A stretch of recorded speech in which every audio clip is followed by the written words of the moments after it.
Super Smash Bros. Is a series that I adore. Where else are you going to find the joy of beating your favorite Nintendo characters? But such was not always the case. Originally, Super Smash Bros. Wasn't going to include any Nintendo characters. In fact, it wasn't even going to be for the Nintendo 64. So on this episode of Beta64, I'm going to talk about the beta of Super Smash Bros. Super Smash Bros. Began development as an SNES game using the Super FX chip, which is responsible for games like Star Fox and Yoshi's Island. Early in development, Super Smash Bros. Was more of a handcrafted project by Sakura and Iwata, and it was entitled Dragon King: The Fighting Game. Quite an inventive title. When the Nintendo 64 was being released, development of Dragon King moved over to the N64 to utilize the joystick on the controller.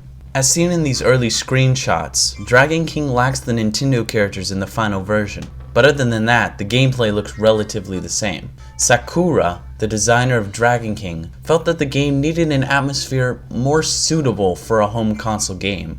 He eventually came up with the idea that Nintendo characters from different franchises would provide the correct atmosphere. And as you can probably guess, his idea was approved and the game was renamed Super Smash Bros.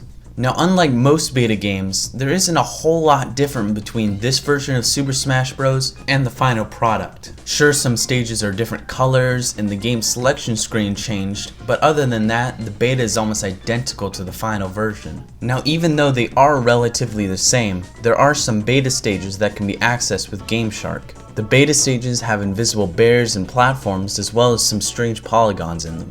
There are also rumors of unused characters such as Bowser, Mewtwo, and King DDD. Rumors also say that Pit, Wario, Peach, and Meowth were considered, but there is no evidence to support this. I think it's pretty cool that most of these guys made it as playable characters in later versions of the series. Probably the coolest beta element was that Super Smash Bros. Was originally going to include final smashes. Inside the game's files is an unused audio clip of Ness saying PK Starstorm, which is his final smash in Brawl. Take a listen. PK Starstorm! There is also an unused audio clip of Captain Falcon saying, "Come on." Come on! Final smashes had to be removed from the final game because of the limitations of the Nintendo 64. Final smashes had to wait 9 more years before being used again in Super Smash Bros. Brawl for Wii. The last beta element of Super Smash Bros. Are these unused announcer clips. Are you ready? Final stage! Bonus stage!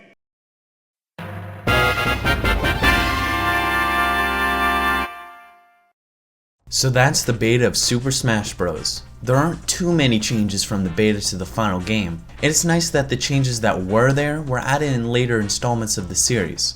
So this has been Beta64 with the Super Smash Bros. Beta. Thanks for watching.